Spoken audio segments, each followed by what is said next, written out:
எழுதுறது பாரு. அப்பா சுபே, 2 பேரும் வந்துட்டீங்களா? நல்லா ஜாலியா உங்க அத்தை கல்யாணத்துக்காக ஒரு வாரம் லீவ் போட்டுட்டு இருந்தீங்களா? இன்னைக்கு தமிழ் டெஸ்ட் படிச்சீங்களா இல்லையா? ரீனா, நாங்க உன்னை விட நிறைய தான் மார்க் வாங்குவோம். நாங்க 2 பேருமே நல்லா படிச்சுட்டு தான் வந்திருக்கோம். நீ ஒன்னும் எங்களை பத்தி கவலைப்படாத. பப்பு வா, பிளேஸ்ல போய் உட்காரலாம். ஆமா சுபே, சீக்கிரம் போ, மிஸ் வராங்க. சப்பல் சத்து கேக்குது. சீக்கிரம் போய் பிளேஸ்ல உட்காரலாம். வா வா. குட் மார்னிங் பசங்களா, எல்லாரும் கிளாஸ்க்கு வந்திருக்கீங்களா?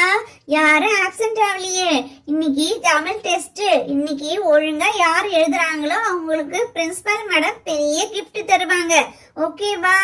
ஓகே மிஸ், நாங்க எல்லாரும் தமிழ் டெஸ்டுக்கு நல்லா படிச்சிட்டு வந்திருக்கோம் மிஸ். இன்னைக்கு நீங்க தமிழ் டெஸ்ட் வைக்கலாங்க மிஸ். இந்த மேரி வேற தமிழ் டெஸ்ட் வைக்கலாம்னு ரொம்ப ஆசையா சொல்றா. எனக்கு ஆனா ஒரே டென்ஷனா இருக்கு. எப்படி தப்பா எழுதி மிஸ் கிட்ட அடி வாங்க போறனோ தெரியல பாப்பு. சுபே, கம்மனி இரு சுபே. நீ வேற டென்ஷன் ஆகி என்னையும் டென்ஷன் ஆகாத. ஏதோ தெரிஞ்சதை நம்ம எழுதும்.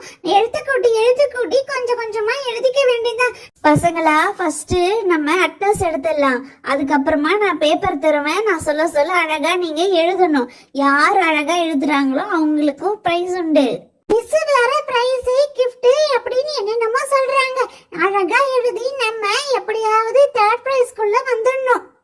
Jagan, present miss. Guhan, yes miss. Pappu, yes miss. Subbu, present miss. Sathvika, present miss. Reena, yes miss. Geetha, yes miss. Magathi, present miss.